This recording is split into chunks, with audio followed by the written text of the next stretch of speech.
Now, this was also the return of Eagle McMahon. Did not go. I mean, it depends on how your expectations were for Eagle. He didn't DNF because he played 3 rounds of golf. He ended in 90th place. It was his first ever missed cut of his career. He said in a video on his YouTube channel, and he shot 26 over. And beat Tristan Tanner, though. But he did some encouraging things from this.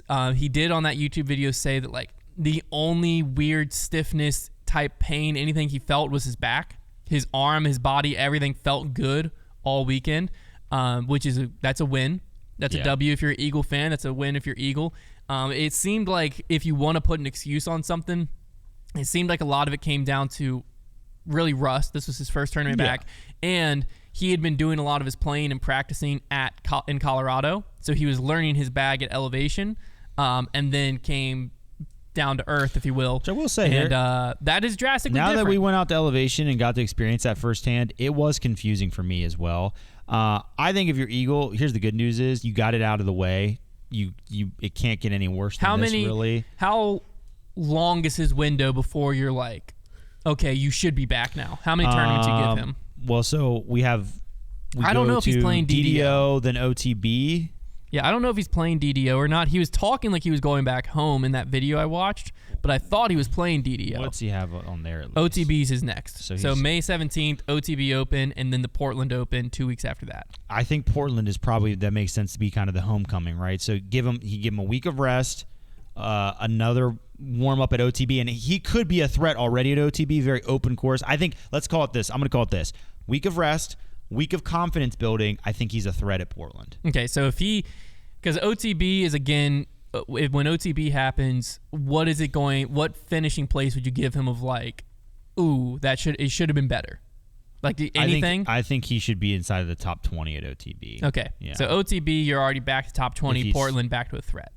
Yeah, I don't think it's gonna take long. Like I said, this course is. I mean, imagine that trying to come off an energy, new discs, lower elevation. That course, major 4 rounds, boom, tough weather. Like not only 3 for him, but 3 rounds. Yeah. But like that's brutal. So like I'm not taking. I don't think you could pick a worse tournament to come back to. To be honest with you, I think like you're gonna go out, you're gonna get a rest, you're gonna go to OTB and be able to watch your discs fly through the air, which is important. And you're gonna learn a lot more. And you're probably gonna he'll probably shoot a hot round out there, or a really nice one. And then you're going to go to Portland, a tournament that you've been really good at before.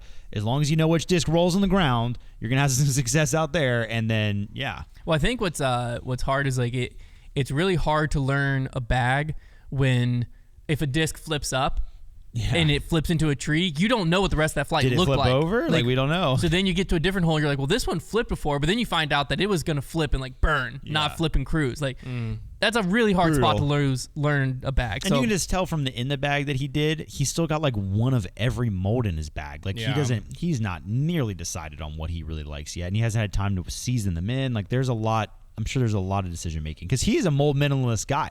Like typically Eagle, he would carry a ton of MD3s back in the day. I feel like MVP throwers aren't really mold minimalist kind of people. Yeah, so I'll be interested to see. I think it takes a little bit to beat them in. Like I haven't really ever got a like super beat up MVP disc. I don't. Every time you don't. Other than like some baseline like proxies and you stuff. don't typically carry a bunch of one MVP. That's what I'm saying. Like my hexes start like a flip up, and like I've had them get to flip up and ride a little bit. That's it. Hey, and maybe if you're confident enough in the consistency of their plastic, because it is very consistent, that you're just like, I don't need to do mold minimalist. Like they feel fine, and you know.